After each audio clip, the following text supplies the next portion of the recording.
নমস্কাৰ আপোনালোক সকলোকে আমাৰ চেনেলৰ অন্য এটা আপডেট ভিডিঅ'লৈ সকলোকে স্বাগতম জনাইছো। জুলাই মাহৰ এটা বৃহৎ নিযুক্তিৰ খবৰ আপোনালোকলৈ লৈ আহিছো, য'ত 4টা বিভাগৰ পৰা পদ ওলাইছে।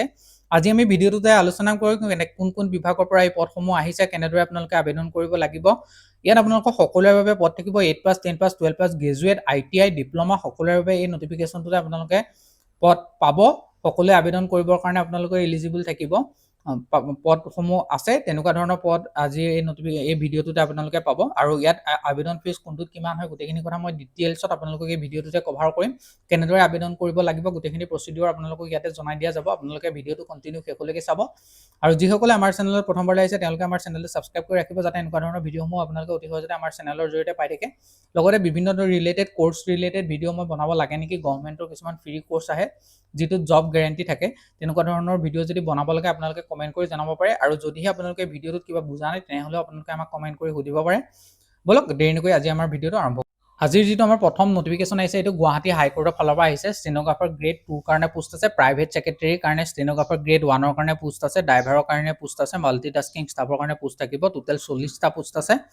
গ্ৰেজুৱেট, ক্লাছ 8 পাছ, ক্লাছ 12 পাছ সকলে আবেদন কৰিব পাৰিব। এজ লিমিট আপোনালোকৰ 40 বছৰৰ পৰা 50 বছৰ, এইটো আপাৰ এজ লিমিট হয়। এপ্লিকেশ্যন ফিজটো 250 ৰুপিজৰ পৰা 500 ৰুপিজ আপোনালোকে পে' কৰিব লাগিব। ষ্টাৰ্টিং ডেট 10 জুলাই, আজিৰ পৰা আবেদন আৰম্ভ হৈছে আৰু লাষ্ট ডেট 30 জুলাই পৰ্যন্ত আপোনালোকে আবেদন কৰি থাকিব পাৰিব। এইটো গুৱাহাটী হাইকোৰ্টৰ ফালৰ পৰা অহা এটা ডাঙৰ নটিফিকেশ্যন, য'ত আপোনালোকে নৰ্মেল যিসকল কোৱালিফিকেশ্যন আছে তেওঁলোকে আবেদন কৰিব পাৰিব। প্ৰাইভেট ছেক্ৰেটাৰী ষ্টেনোগ্ৰাফাৰ গ্ৰেড 1ৰ কাৰণে 3টা পোষ্ট আছে, য'ত আপোনালোকৰ দৰমহা থাকিব 30,000 টকাৰ পৰা 1,10,000 টকা, 13,300 টকা গ্ৰেড পে থাকিব। আৰু OBC MOBC সকলৰ হায়েষ্ট যিটো এজ ৰিলেক্সেশ্যন বা এজ লিমিটটো সেইটো হৈছে আপোনালোকৰ 41 বছৰ। ST প্লেন আৰু ST হিলৰ কাৰণে 43, PWDৰ কাৰণে 48 ইয়াৰ্ছ। এডুকেশ্যন কোৱালিফিকেশ্যনটো যিসকলে গ্ৰেজুৱেট হয় যিকোনো ষ্ট্ৰীমৰ পৰা, অৰ্থাৎ আৰ্ট ছায়েন্স কমাৰ্চৰ পৰা। লগতে আপোনালোকৰ যদিহে আপোনালোকৰ ডিপ্ল'মা ইন ষ্টেনোগ্ৰাফি কৰি থৈছে তেনেহ'লে খুবেই ভাল। লগতে English with minimum speed of 120 word per minute যদি আপোনালোকে টাইপিং কৰিব পাৰে ইংলিছ লেংগুৱেজত, তেতিয়াহ'লে আপোনালোকে আবেদন কৰিব পাৰিব এইটো পোষ্টত। ড্ৰাইভাৰৰ কাৰণে এটাই ভেকেঞ্চি আছে যিটো PB2 হয়, আৰু 14,000ৰ পৰা 70,000 টকা হ'ব আৰু 5,200 গ্ৰেড পে থাকিব।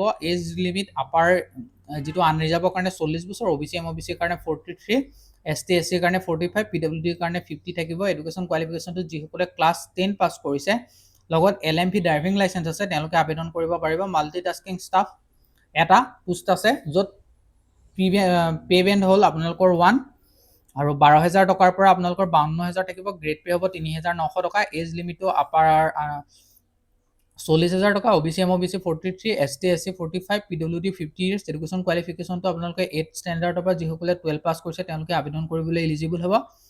ষ্টেনোগ্ৰাফাৰ গ্ৰেড 2ৰ কাৰণে 35টা পোষ্ট আছে। পে'মেণ্ট 3 হয়, 22,000 টকাৰ পৰা আপোনালোকৰ ষ্টাৰ্টিং চেলেৰী আৰম্ভ হৈছে আৰু 9,700 টকা আপোনালোকে গ্ৰেড পে পাব। এজ লিমিটটো আপোনালোকৰ আনৰিজাৰ্ভৰ কাৰণে থাকিব 18 বছৰৰ পৰা 40 বছৰ আৰু OBC MOBCৰ কাৰণে 18 বছৰৰ পৰা 43 বছৰ। ST SCৰ কাৰণে 18 বছৰৰ পৰা আপোনালোকৰ 45 বছৰ থাকিব আৰু ST PWD কেণ্ডিডেটৰ কাৰণে 18 বছৰৰ পৰা 50 বছৰ আপোনালোকে পাব। গ্ৰেজুৱেট কেণ্ডিডেট ইয়াত আপোনালোকে বেচেলৰ ডিগ্ৰী কৰাসকলে আবেদন কৰিব পাৰিব। লগতে যিসকলৰ ডিপ্ল'মা চাৰ্টিফিকেট আছে ষ্টেনোগ্ৰাফিত, ITI বা পলিটেকনিকৰ পৰা পাছ আউট হৈছে তেওঁলোকে আবেদন কৰিব পাৰিব। চিটিজেনশ্বিপটো আপোনালোকৰ ইণ্ডিয়াৰ চিটিজেন লগতে অসমৰ চিটিজেন হ'ব লাগিব। এমপ্লয়মেণ্ট এক্সেছন ৰেজিষ্ট্ৰেশ্যন থকাটো কম্পালচৰি হয় আৰু অফিচিয়েল লেংগুৱেজ প্ৰিফাৰেঞ্চ দিয়া হ'ব। লগতে আপোনালোকৰ আছামিজ যিটো হয় ষ্টেট অফ আছামৰ, সেইটোক আপোনালোকৰ প্ৰিফাৰেঞ্চ দিয়া হ'ব ষ্টেনোগ্ৰাফিক গ্ৰেড 2ৰ কাৰণে।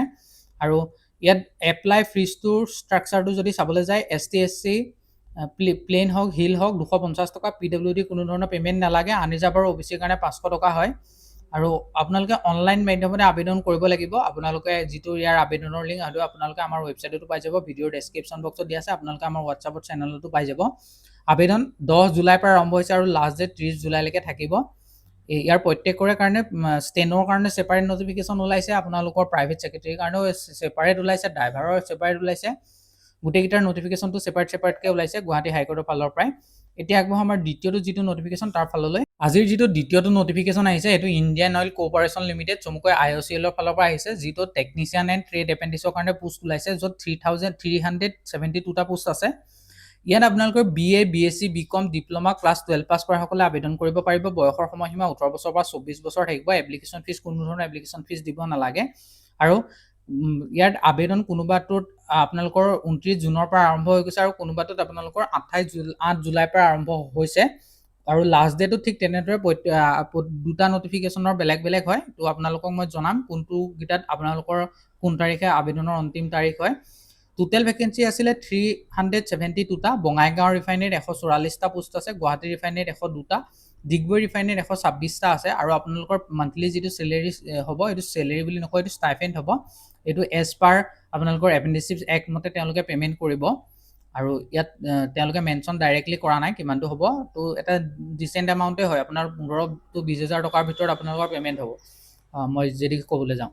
আৰু আপোনালোকৰ এজ লিমিটটো 18 বছৰৰ পৰা 24 বছৰৰ ভিতৰত হ'ব লাগিব আৰু তেওঁলোকে এজটো কেলকুলেট কৰিব 30/6/2024 চলৈকে এজ ৰিলেক্সেশ্যনৰ সুবিধাও পাব। ST/SC 5 বছৰ, OBC MOBC 3 বছৰ, PWD 10 বছৰ, PWD OBC NCL 13 বছৰ, PWD ST/SC 15 বছৰ। এডুকেশ্যন কোৱালিফিকেশ্যন যদিহে চাবলৈ যায়, আপোনালোকে কেমিকেল প্লেণ্টৰ কাৰণে যদি চাবলৈ যায় তেনেহ'লে 3 বছৰীয়া BSc math, physics, chemistry, industrial chemistry কৰাসকলে আবেদন কৰিব পাৰিব।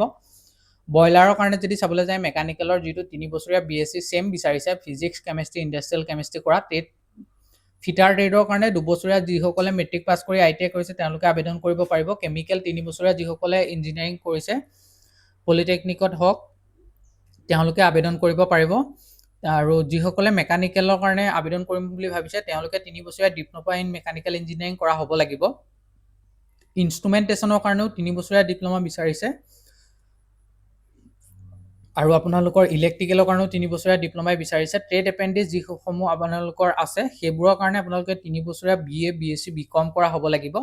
আৰু ট্ৰেড এপ্ৰেণ্টিছ একাউণ্টেণ্টৰ কাৰণে 3 বছৰীয়া BCom কৰাসকলে আবেদন কৰিব পাৰিব। Trade apprentice data entry operator fresher এপ্ৰেণ্টিছৰ কাৰণে ক্লাছ যিসকলে 12 পাছ কৰিছে তেওঁলোকে আবেদন কৰিব পাৰে। ডাটা এণ্ট্ৰি অপাৰেটৰৰ কাৰণে 12 পাছ কৰাসকলে আবেদন কৰিব পাৰে। আৰু ইয়াত আবেদন কৰিবৰ কাৰণে প্ৰথমতে আপোনালোকে যিটো এপ্ৰেণ্টিছশ্বিপ ৰেজিষ্ট্ৰেশ্যন পৰ্টেল আছে গভৰ্ণমেণ্ট অফ ইণ্ডিয়াৰ, তাত গৈ পেলাই ৰেজিষ্টাৰ কৰিব লাগিব। আৰু দুটাৰ কাৰণে ছেপাৰেট থাকে। আপোনালোকৰ যিটো ট্ৰেড এপ্ৰেণ্টিছ হয়, অৰ্থাৎ যিসকলে টেকনিকেল হওক, মেকানিকেল, কেমিকেল, ইলেক্ট্ৰিকেল হওক বা ITI কৰিছে তেওঁলোকৰ এপ্ৰেণ্টিছশ্বিপ ৰেজিষ্ট্ৰেশ্যনৰ পৰ্টেল ছেপাৰেট হয়। আৰু যিসকলে নৰ্মেল গ্ৰেজুৱেট কৰিছে আৰ্টছ ছায়েন্স কমাৰ্চৰ পৰা তেওঁলোকৰ কাৰণে ছেপাৰেট হয়। দুইটাত গৈ ফাৰ্ষ্ট ৰেজিষ্ট্ৰেশ্যন কৰিব লাগিব। তাৰপিছত ষ্টেপটোত আপোনালোকে গৈ ইম্পৰ্টেণ্ট ৱেবলিক ছেকশ্যনত যাব, গৈ আপোনালোকে অফিচিয়েল যিটো এপ্লাই লিংক হয় তাত ক্লিক কৰিব। তাত গৈ আপোনালোকে এই যিখিনি ডকুমেণ্ট ছাবমিট কৰা লাগিব সেইখিনি কৰিব লাগিব। লগতে আপোনালোকৰ যি এপ্ৰেণ্টিছশ্বিপ ৰেজিষ্ট্ৰেশ্যন কৰিছিলে গভৰ্ণমেণ্ট অফ ইণ্ডিয়াৰ পৰ্টেলত তাৰ নাম্বাৰটো আপোনালোকে তাত দিব লাগিব। আৰু এই পোষ্টকেইটাত বঙাইগাঁও আৰু গুৱাহাটী ৰিফাইনেৰীত আবেদন 29 জুনৰ পৰা আৰম্ভ হৈ গৈছে আৰু ডিগবৈ ৰিফাইনেৰীত 8 জুলাইৰ পৰা আৰম্ভ হৈছে। আৰু লাষ্ট ডেট বঙাইগাঁৱত আৰু গুৱাহাটীত আপোনালোকৰ 28 জুলাই হয় আৰু ডিগবৈ ৰিফাইনেৰীত 31 জুলাই আপোনালোকৰ লাষ্ট ডেট হয়। আৰু ইয়াত কোনো ধৰণৰ এপ্লিকেশ্যন ফিজ পে'মেণ্ট কৰিব নালাগে, তেওঁলোকে ডকুমেণ্ট ভেৰিফিকেশ্যন কৰিব আৰু আপোনালোকৰ কেণ্ডিডেটসকলৰ কাৰণে কল লেটাৰ 5 আগষ্ট মানত প্ৰিণ্ট তেওঁলোকে দিয়াৰ সম্ভাৱনা আছে। আৰু যিটো আপোনালোকৰ ডকুমেণ্ট ভেৰিফিকেশ্যন পাতিব সেইটো আপোনালোকৰ 11 পৰা 18 আগষ্টৰ ভিতৰত তেওঁলোকে পতাৰ সম্ভাৱনা আছে। এতিয়া আগবঢ়ো আমাৰ 3 নম্বৰটো যিটো নটিফিকেশ্যন তাৰ ফাললৈ। আজি আমাৰ যিটো 3 নম্বৰ নটিফিকেশ্যন আহিছে সেইটো হৈছে আপোনালোকৰ এয়াৰপৰ্ট অথৰিটি অফ ইণ্ডিয়াৰ ফালৰ পৰা। এইকেইটাও এপ্ৰেণ্টিছশ্বিপ পোষ্টেই হয়, য'ত 95টা পোষ্ট আছে। ডিগ্ৰী, ডিপ্ল'মা আৰু ITI কৰাসকলে আবেদন কৰিব পাৰিব। এজ লিমিটটো 18 বছৰৰ পৰা 26 বছৰ হয় আৰু এপ্লিকেশ্যন ফিজ নাই। 7 জুলাইৰ পৰা আবেদন আৰম্ভ হৈছে আৰু লাষ্ট ডেট 28 জুলাই 2024 আপোনালোকে আবেদন কৰিব পাৰিব। যদিহে আপোনালোকে কিবা বুজা নাই, কিবা সুধিব লগা আছে তেনেহ'লে আপোনালোকে কমেণ্ট বক্সত সুধিব পাৰে। আৰু কেনেকুৱা ৰিলেটেড ভিডিঅ' টপিক আপোনালোকে আগলৈ আপোনালোকক লাগে সেইখিনিও আপোনালোকে কমেণ্ট কৰি জনাব পাৰে। আৰু আজিৰ ভিডিঅ'টো কেনেকুৱা পালে সেইটো আপোনালোকে কমেণ্ট কৰি জনাবলৈ নাপাহৰিব। লগতে ভিডিঅ'টোত লাইক এটা কৰি দিবলৈও নাপাহৰিব। তো এইটো এয়াৰপৰ্ট অথৰিটিৰ ফালৰ পৰা অহা হৈছে। 95টা টোটেল ভেকেঞ্চি আছে আৰু এপ্ৰেণ্টিছশ্বিপ ডিগ্ৰী লেভেলৰ কাৰণে 31টা পোষ্ট আছে, য'ত আপোনালোকৰ ডিগ্ৰী কেণ্ডিডেটসকলে আবেদন কৰিব পাৰিব। ডিপ্ল'মা লেভেলৰ কাৰণে 31টা পোষ্ট আছে আৰু ITI বা ট্ৰেড এপ্ৰেণ্টিছৰ কাৰণে 33টা টোটেল ভেকেঞ্চি আছে। আৰু যদি চাবলৈ যায় পোষ্টৰ লিষ্টখন তেনেহ'লে দেখিব যে চিভিল ইঞ্জিনিয়াৰিঙত গ্ৰেজুৱেট লেভেলৰ কাৰণে আপোনালোকৰ আছে 8টা আৰু ট্ৰেড যিটো ডিপ্ল'মা এপ্ৰেণ্টিছৰ কাৰণে 10টা পোষ্ট আছে। ঠিক তেনেদৰে ইলেক্ট্ৰিকেল ইঞ্জিনিয়াৰিঙত গ্ৰেজুৱেট এপ্ৰেণ্টিছৰ কাৰণে 10টা আৰু ডিপ্ল'মা এপ্ৰেণ্টিছত আপোনালোকৰ 10টা পোষ্ট আছে। ইলেক্ট্ৰনিক্স, IT বা কম্পিউটাৰ ছায়েন্সৰ ওপৰত গ্ৰেজুৱেট এপ্ৰেণ্টিছৰ কাৰণে 10টা আছে আৰু ডিপ্ল'মা এপ্ৰেণ্টিছত 6টা পোষ্ট আছে। মেকানিকেল ইঞ্জিনিয়াৰিঙত আপোনালোকৰ যিটো ডিপ্ল'মা এপ্ৰেণ্টিছত 5টা আছে আৰু গ্ৰেজুৱেট এপ্ৰেণ্টিছত 3টা পোষ্ট আছে। ফিটাৰত আৰু মেকানিকেল মেচিনৰ কাৰণে 7টা পোষ্ট আৰু 12টা পোষ্ট আছে। এইকেইটা আপোনালোকৰ ITI পাছ কৰাসকলে আবেদন কৰিব পাৰিব। ইলেক্ট্ৰিচিয়ানটোতো আপোনালোকৰ 14টা পোষ্ট আছে, ITI কৰাসকলে আবেদন কৰিব পাৰিব। লগতে ইয়াত ডমিচিয়েলটো আপোনালোকৰ অৰ্থাৎ আপোনালোকৰ বাসিন্দাটো নৰ্থ ইষ্টৰ বাসিন্দা হ'ব লাগিব, আৰু নৰ্থ ইষ্টৰ কাৰণে আছে। কেণ্ডিডেটসকলৰ বয়সৰ সময়সীমা 18 বছৰৰ পৰা 26 বছৰ। তেওঁলোকৰ বয়সটো কেলকুলেট কৰিব 28/7/2024লৈকে। আৰু year of completing of education qualification, তেওঁলোকে ডিগ্ৰী বা ডিপ্ল'মা 2024 বা আফটাৰ বা 24ৰ ইলিজিবল কৰাসকলে আবেদন কৰিব পাৰিব। গ্ৰেজুৱেট ডিপ্ল'মা যিসকল আছে তেওঁলোকৰ বাবে আপোনালোকৰ ফুল টাইম হ'ব। 4 year degree of 3 year degree কৰা ডিপ্ল'মা কৰাসকলে পাৰিব।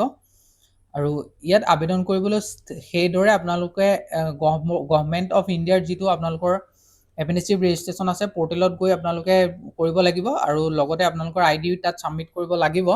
ষ্টাৰ্টিং ডেটটো আপোনালোকৰ 7 জুলাই 2024 আৰু লাষ্ট ডেট আপোনালোকৰ 28 জুলাই 2024লৈকে এই আবেদন প্ৰচিডিউৰ চলি থাকিব। আৰু অৰ্থাৎ 7 জুলাই বৰ্তমান আপোনালোকৰ আবেদন চলি আছে। আপোনালোকে যিসকল এলিজিবল হয় বা আবেদন কৰিবলৈ ইচ্ছুক তেওঁলোকে আবেদন কৰিব পাৰে।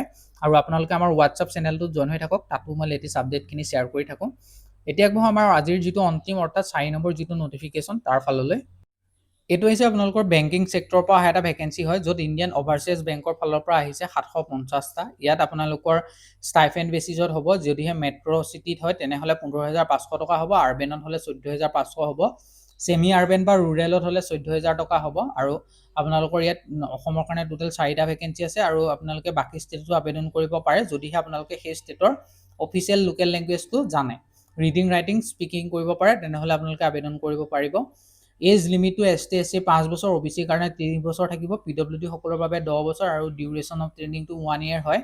চিলেকশ্যন প্ৰচিডিউৰটো অনলাইন ৰিটেন টেষ্ট হ'ব, যিটোত আপোনালোকৰ জেনেৰেল এণ্ড ফাইনেন্স এৱাৰনেছৰ ওপৰত 25টা কুৱেশ্যন 25 মাৰ্ক, জেনেৰেল ইংলিছৰ ওপৰত 25টা question 25 mark, quantity aptitude and ৰিজনিঙৰ ওপৰত আপোনালোকৰ 25টা question 25 mark, computer and subject নলেজৰ ওপৰত 25টা কুৱেশ্যন 25 মাৰ্ক, টোটেল 100টা কুৱেশ্যন 100 মাৰ্কৰ আপোনালোকৰ কুৱেশ্যন আহিব। আৰু তাৰপিছত টেষ্ট অফ লোকেল লেংগুৱেজৰ ওপৰত, অৰ্থাৎ আপোনালোকৰ যিখন ষ্টেটৰ যিটো লেংগুৱেজ হয় সেই লেংগুৱেজটোৰ ওপৰত তেওঁলোকে ৰিডিং ৰাইটিং স্পিকিং সেইখিনি চাই। আৰু আপোনালোকৰ ইয়াত আবেদনৰ যিটো ফিজ হয় ST SC PWDৰ কাৰণে 236, জেনেৰেল OBC EWS ফিমেলৰ কাৰণে 708 টকা, আৰু জেনেৰেল OBC EWS মেলৰ কাৰণে 944 হ'ব। আৰু আবেদনটো আপোনালোকে অনলাইন মাধ্যমত কৰিব লাগিব। ইয়াতো চেক প্ৰচিডিউৰতে আপোনালোকে গভৰ্ণমেণ্ট অফ ইণ্ডিয়াৰ যি এপেণ্ডিচিভ যিখন ৰেজিষ্ট্ৰেশ্যন যিটো পৰ্টেল আছে তাত গৈ আপোনালোকে ফাৰ্ষ্ট ৰেজিষ্ট্ৰেশ্যন কৰি ল'ব লাগিব। আৰু ইয়াত যিটো আবেদন 7 জুলাইৰ পৰা আবেদন আৰম্ভ হৈ গৈছে, আৰু লাষ্ট ডেট 20 জুলাইলৈকে আপোনালোকে আবেদন কৰিব পাৰিব। বৰ্তমান ইয়াৰ আবেদন চলি আছে। আপোনালোকে যিসকলে ইণ্টাৰেষ্টেড হয় এই পোষ্টকেইটাৰ বাবে আবেদন কৰিবৰ বাবে তেওঁলোকে নিশ্চয় গৈ আবেদন কৰক। খুবেই এটা ভাল অপৰচুনিটি হয়। প্ৰথমৰ যিটো গুৱাহাটী হাইকোৰ্টৰ পৰা আহিছে সেইটো এটা খুবেই ভাল হয়। কোনো ধৰণৰ ইয়াত আপোনালোকৰ প্ৰেছাৰ নাথাকে, খালি কোৰ্টৰ কাম হয়, যেতিয়া মাতিব কৰিবই লাগিব, আৰু ফাং ফুঙো কৰিব নোৱাৰিব সেইবোৰ পোষ্টত। আৰু ইমান বেছি আপোনালোকৰ খুব ধুনীয়াকৈ আপোনালোকৰ পে'মেণ্টটো দিব, কোনো ধৰণৰ পে'মেণ্ট পেণ্ডিং নাথাকে সেইবোৰ জবত, গুৱাহাটী হাইকোৰ্টৰ পৰা ওলোৱা পোষ্টবোৰত। খালি আপোনালোকৰ যিসকলৰ কোৱালিফিকেশ্যন মিলিছে তেওঁলোকে নিশ্চয় ট্ৰাই কৰক গোটেইকেইটা পোষ্টতে আবেদন কৰিবৰ কাৰণে। আৰু বাকী যিসকল এপেণ্ডিক্সৰ কাৰণে আছে তেওঁলোকে চাওক, কিন্তু এই বেংকৰ পোষ্টটোত এপেণ্ডিক্সৰ ফিজটো যথেষ্টখিনি হাই হয়। যদি ডিগবৈ আৰু আপোনালোকে IOCLৰ ফালৰ পৰা ওলোৱা যিটো ডিগবৈ আৰু বঙাইগাঁও আৰু গুৱাহাটী ৰিফাইনেৰীত পোষ্ট ওলাইছে তাত কোনো ধৰণৰ এপ্লিকেশ্যন ফিজ নালাগে দিব। আৰু বাকী এইটোত কিন্তু আপোনালোকে চাবলৈ গ'লে হয়ও এপেণ্ডিক্সৰ পোষ্টটোৰ বাবে এই 900 টকা আপোনালোকে দিয়াটো সম্ভৱো নহয়, য'ত 944 টকা। আপোনালোকৰ ডিচিজন আপোনালোকে নিজেই লওক। আৰু যদিহে আপোনালোকে ভিডিঅ'টো ভাল পালে তেনেহ'লে লাইক এটা কৰক, চেনেলটো ছাবস্ক্ৰাইব কৰি যাওক, যাতে এনেকুৱা ধৰণৰ ভিডিঅ'সমূহ আপোনালোকে অতি সহজতে আমাৰ চেনেলৰ জৰিয়তে পাই থাকে। আজিলৈ ইমানেই, ধন্যবাদ।